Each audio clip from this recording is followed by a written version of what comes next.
Welcome to GTC's Teaching Tidbits. Each episode, we explore a technique, a tip, a practice, or an idea from faculty for faculty. And joining me today is Susan Cosma from the Behavioral and Social Sciences Department. Welcome, Susan. Thank you for having me, Rachel.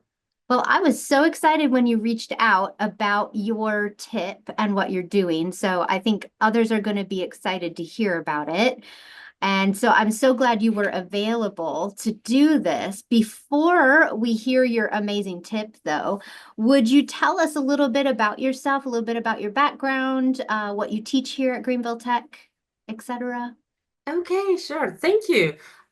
So I've been in the education industry for over 15 years. I taught sociology on university levels for over 7 years. And then I took a short break. I had my children and then started to teach in lower level secondary primary education system. And then I felt the need to come back. And I've been teaching sociology in-person classes at GTC for over a year now. And my technique is actually a result of combining what I learned in the primary and secondary education that the higher education can benefit from as well. Oh, I love that. I love the expansive experience that you have and that you're finding ways to bring that into the college level. And it's so important because instructors are consistently searching for new strategies, for creative ideas when it comes to engaging and motivating our students. I think that's one of the things we hear so much is I'd love more professional development around this topic. And one topic that's out there that can do that is gamification. It's a technique that has a wide range of flexibility and options.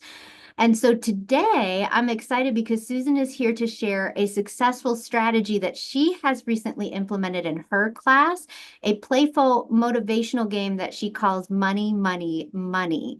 So Susan, I'm going to turn it over to you to share your teaching tidbit with us. So, as Rachel said, I named my game Money, Money, Money. I'm teaching sociology and I do talk about capitalism, and I don't need to explain anyone what money worth. Everybody would like to have money. That's why I named my game Money, Money, Money.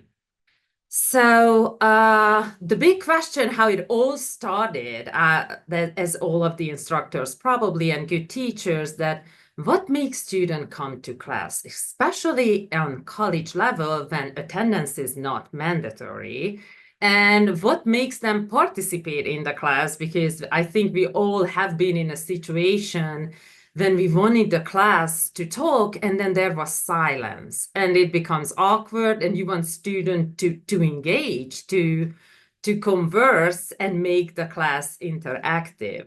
And that is when I started to think that I need to come up with a method that would resolve these two questions, because once students come to class and participate, that is actually improves retention and also the learning outcome. They're gonna succeed.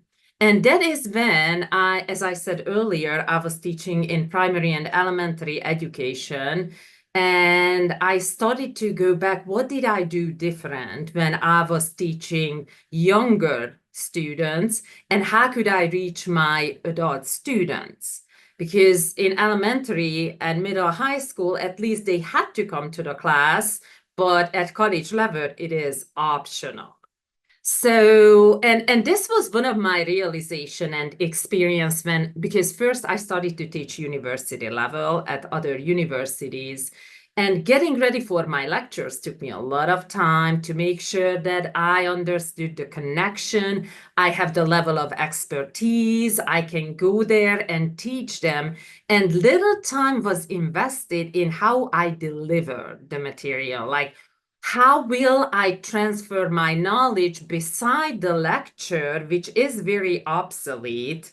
And when I went to the teaching younger students, I took like I spent a lot of time with preparation and not enough on pedagogy. How will I teach them? And after my first class, I was shocked because I like this diagram. I spent this insane amount of work and time on the expertise, the subject matter expertise, and entirely ignored how I will make my class interesting and engaging. And that was something that I always said in when I was teaching in elementary, middle, and high school, that I wish we could implement the same gamification, the same elements in higher education, because pedagogy frequently underestimated in higher education and student appreciated. And this method evolved as I started to teach dual enrollment classes in high schools.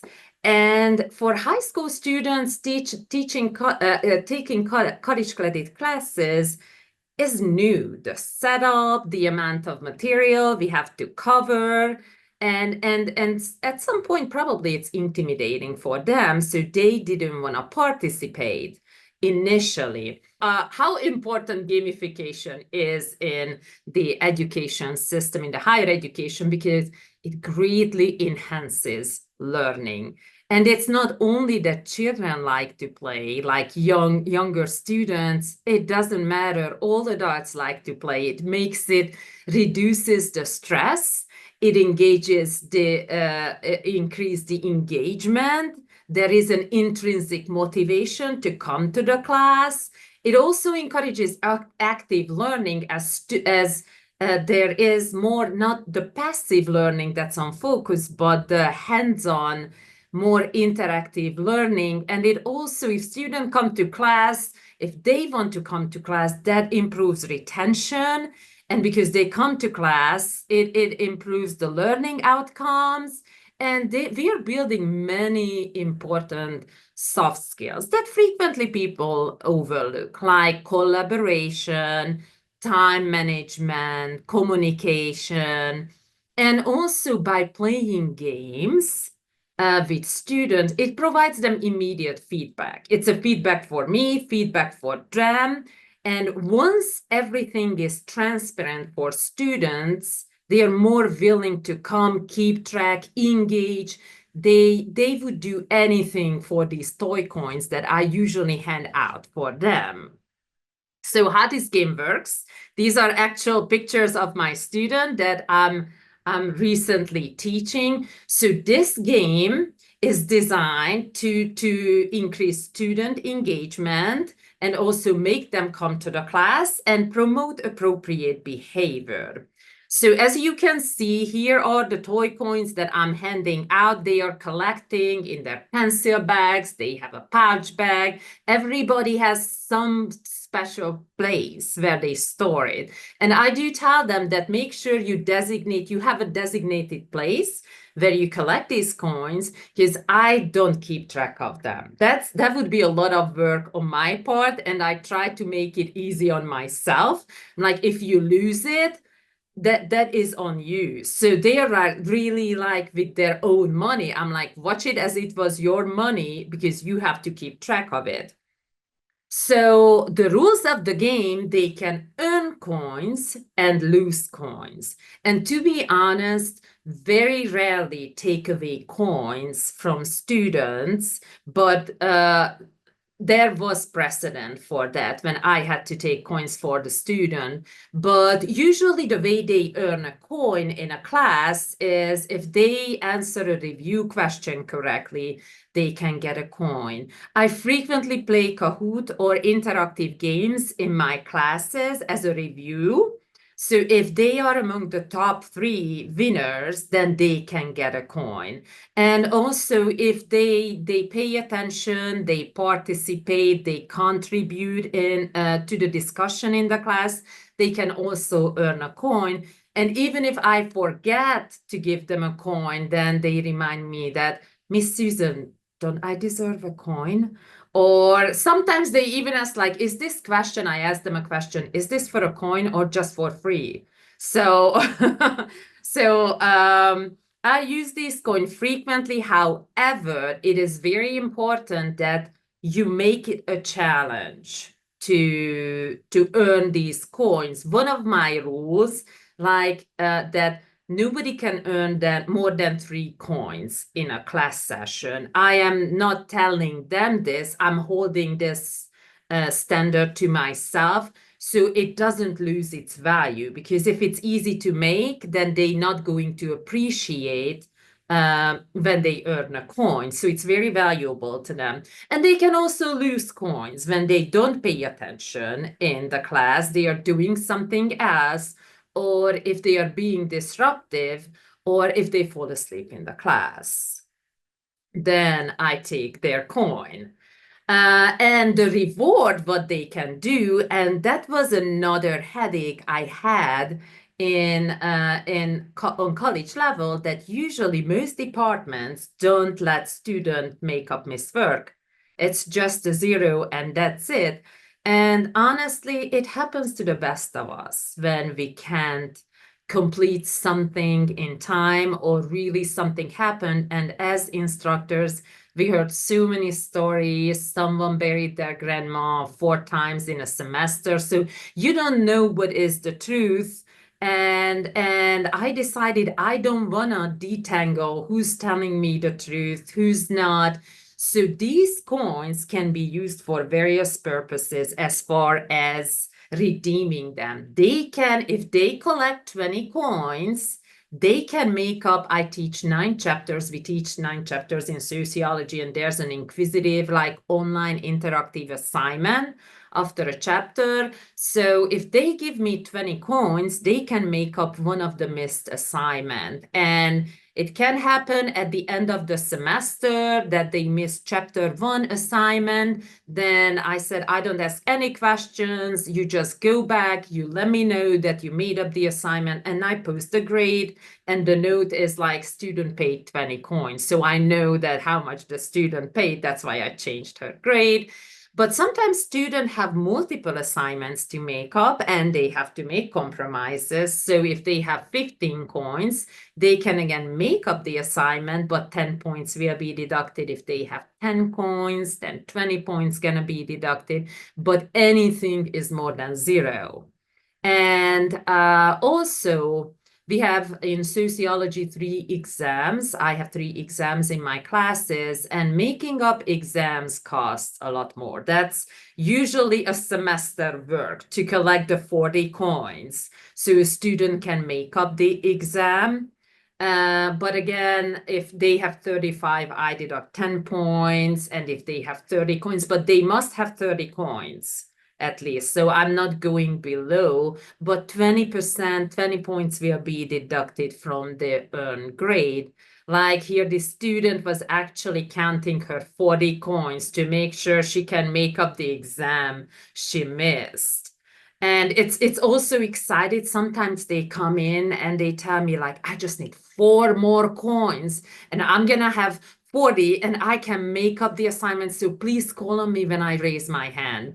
So it's really nice to see that how they are, and they appreciate it. I started it in the high schools with dual enrollment classes, and it's and even when I tested it on the Barton campus, adult students said like, this is such a good idea. Like they really appreciate the coin system.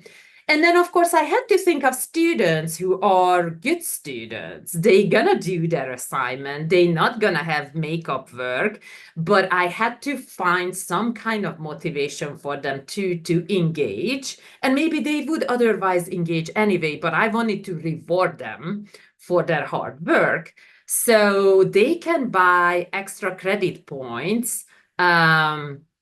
In my classes, if they have 25 coins, they can add extra credit points to any of the 3 exams they have.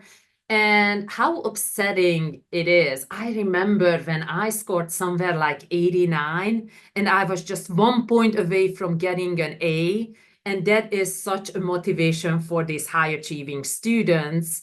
And they usually collect more than 35 coins. So starting with 25, like increasing by 5 coins, they can add more and more extra coins. And if they have like 40 coins, they can add 2 extra points here, 2 extra points there. So we just go over the grade book and they are looking and doing the math. Like if I add points here, look at how many coins I have. Okay, it's really so many skills. I'm teaching them through this reward system. It's just really even just simply just budgeting your money and spending it wisely. And very briefly, this is the system. And the good thing about the coin system, you can only earn the coins by being in the class.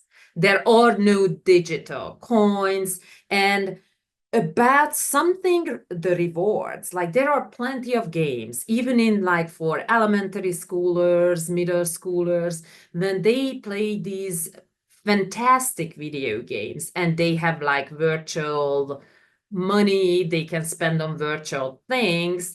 But I think in this virtual world, everybody appreciates some kind of tactile, something they can touch, something they can collect, something they can count.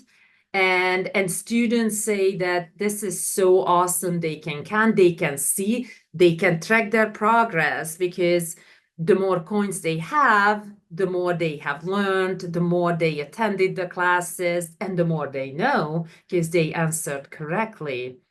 And it was also hard when student missed an assignment and came to me with a good student at the same time, both missed an assignment.